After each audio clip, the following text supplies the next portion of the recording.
Subhanallah, obat. Allah turunkan kepada kita Al-Quran, obat, menyembuh dari segala penyakit, penyakit jasmani maupun penyakit rauhani. Berarti bukan masalah ini, bukan masalah buta ini. Yang jadi buta ini hati. Ini yang menjadi masalah.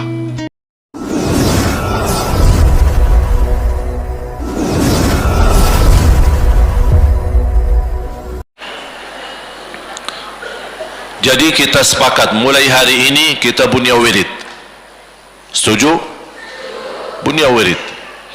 Wirid apa? Sesuai kemampuan. Ada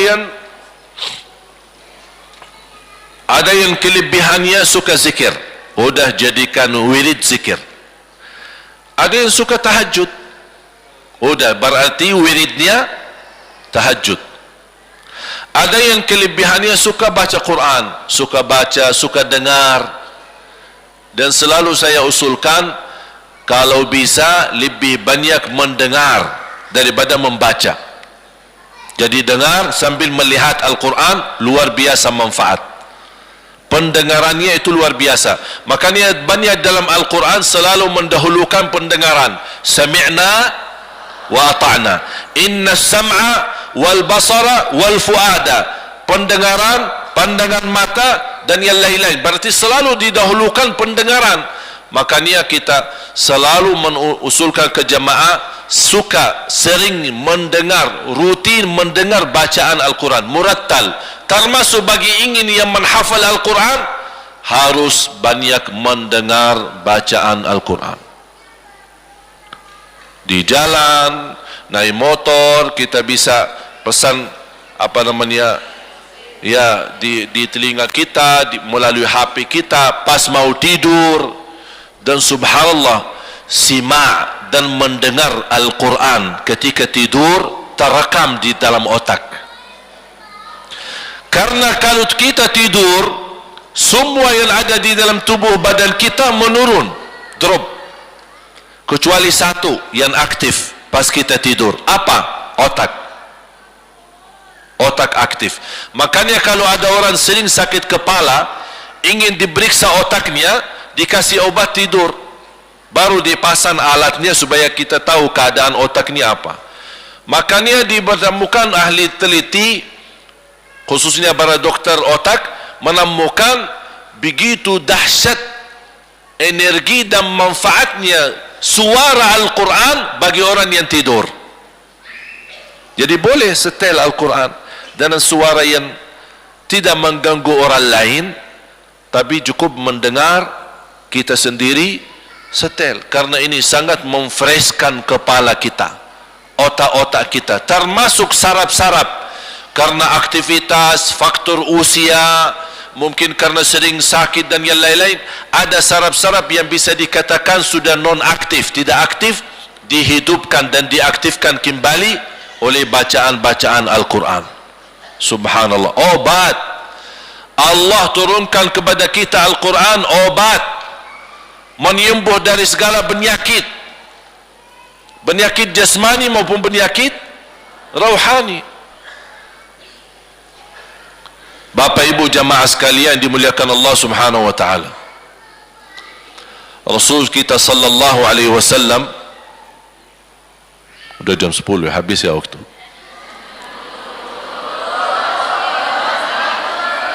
Apa yang belum? Karena siap-siap zuhur kan. Rasulullah sallallahu alaihi wasallam sebagai nabi kita, tidak ada sesuatu yang kebaikan yang beruntung buat kita sudah disampaikan.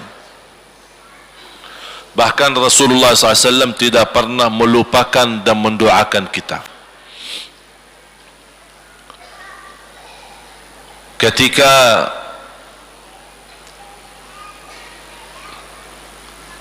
saya kemarin bertemu dengan guru saya di Madinah, makanya masih bekas-bekas pulang kampung kemarin, fisik dan flu masih terbawa. Jadi saya bertemu dengan guru saya, seorang ulama yang hafal ratusan ribu hadis. Hafal. Ketika saya duduk di Masjid Nabawi sama beliau, ada orang awam datang, dia menuliskan sebuah hadis. Assalamualaikum Syekh, ini ada hadis, apakah ini hadis sahih atau tidak? Ditulis ada beberapa kata.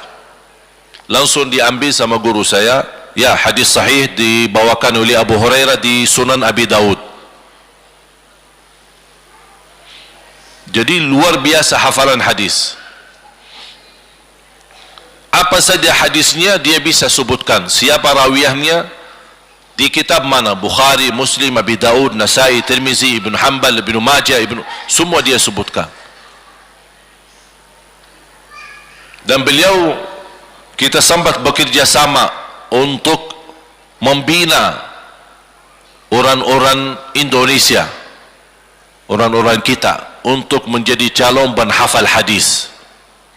Dan alhamdulillah sudah kita 2 kali buktikan melalui program penghafalan hadis di markas kami di Jakarta, dan alhamdulillah ternyata menemukan orang Indonesia yang juga cukup hebat, bisa mudah dengan menghafal. Dan targetnya insyaallah program ini akan tahap yang ketiga, mudah-mudahan segera terwujud. Semua penghafal hadis kalau sudah lulus akan dikirim ke Madinah melanjut belajar hadis di Masjid Nabawi, dan ini semua gratis, free, tidak ada 1 rupiah bayar. Dan di Madinah nanti ditempatkan di hotel dekat masjid. Jadi makan, minum, pakaian pun tidak boleh dicuci, karena ada petugas yang khusus cuci pakaian, laundry. Tugas kita apa? 1, hafal hadis, tidak ada yang lain. Dari hotel ke masjid, masjid ke hotel. Begitu beliau, saya duduk bersama, dikenalkan sama seorang anak usia 12 tahun, buta. 12 tahun dan buta, tunanetra. Beliau hafal Al-Quran, ternyata bukan hafal biasa, tapi sama angka. Kita tak perlu lama, sebutin angka saja. Ayat 12 suratul Baqarah dia sebut. 100 ayat selanjutnya dia tahu. 100 halaman ke depannya tahu.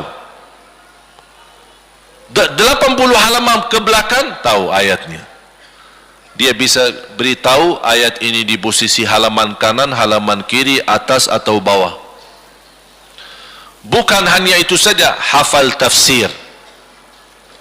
Jadi dia bisa jelasin ayat, kalau ada cerita asbabun nuzul, dia jelasin asbabun nuzul.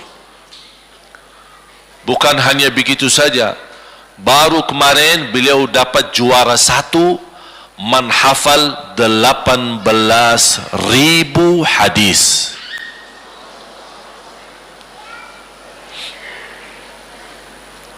Usia berapa? 12. Keadaannya buta.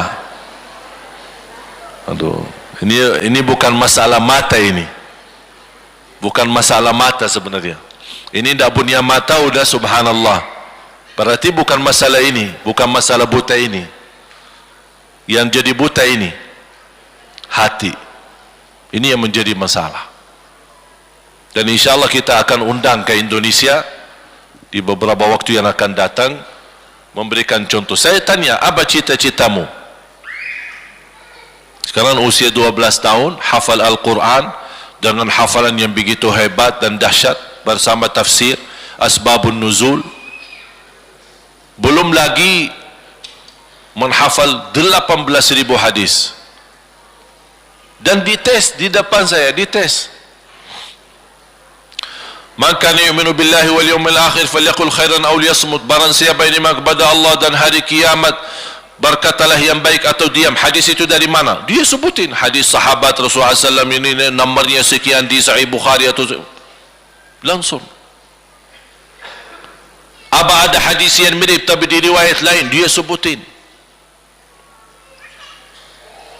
Saya tanya, cita-citamu apa? Saya ingin jadi imam besar Masjidul Haram dan menjadi ulama besar bermanfaat buat umat. Ini buta. Begitu tinggi cita-citanya. Makanya jemaah sekalian, begitu Allah Subhanahu wa taala menanugerahkan, dan bagi saya itu nikmat besar, saya mensyukuri. Sampai titik ini saya selalu bersyukur kepada Allah Subhanahu wa taala bisa berhadir di depan Bapak Ibu dan bisa berada di Indonesia. Sampai titik ini saya belum tahu mengapa Indonesia yang terpilih, mengapa tidak ke negara lain, ke Afrika kah, ke Eropa kah, mengapa Indonesia? Saya tidak tahu. Sampai sekarang belum tahu jawaban. Allah Subhanahu wa taala memudahkan bisa datang ke Indonesia. Bukan hanya datang ke Indonesia, tapi dimudahkan bahasa Indonesia. Bayangkan bahasa. Dari mana saya bisa belajar? Orang Arab lahir besar di Madinah. Hidup saya semua di Madinah. Dah pernah belajar bahasa Indonesia. 2008 saja masih ingat, sampai 2010 masih belum begitu lancar. 2008, 2009, alhamdulillah 2010 akhir mulai sedikit-sedikit. 2011 mulai muncul di beberapa televisi, media dan yang lain-lain berdakwah, dan dapat penghargaan dari Bapak Presiden Pak SBY waktu itu memberi warga negara Indonesia. Tak pernah saya mimpi, tak pernah saya harap, tak pernah saya minta. Dan saya di saat itu bertemu dengan seorang tunanetra. Karena hubungan saya sama tunanetra bukan baru sekarang, tapi sejak saya SMP kelas 1 di Madinah, saya pendamping seorang tunanetra. Mulai dari SMP kelas 1 sampai tamat kuliah, kita bersama-sama. Saya yang antar, saya yang jemput, saya ke bawah ke masjid, sama-sama belajar, sama-sama mengaji, sama-sama hafal Al-Quran. Begitu saya datang ke Indonesia, bertemu dengan seorang tunanetra di salah satu acara. Begitu kita selesai acara, saya tanya, sama siapa datang? Sendiri. Kok sendiri? Ini lumayan jauh ini, pusat kota. Kok sendiri datang? Terus pakai apa? Angkot umum. Ini buta. Naik busway, naik angkot umum sampai ke tempat acara sendiri. Saya langsung menawarkan, boleh enggak saya yang antar pulang? Oh, terima kasih Syekh. Alhamdulillah, temanin, saya antar pulang. Pas di dalam perjalanan, saya di depan, beliau di belakang. Saya dengar suaranya dia mengaji. Saya langsung perhatiin, saya tanya, Masya Allah, antum rutin mengaji berapa juz sehari? Dia bilang, kalau tidak capek dan tidak terlalu sibuk, 4 juz rutin, dengan membawa Quran Braille manual. Saya perhatiin tasnya cukup besar, jadi setiap dia kemana-mana dia bawa Quran 2 buku, karena setiap 1 juz 1 buku, karena ukurannya besar.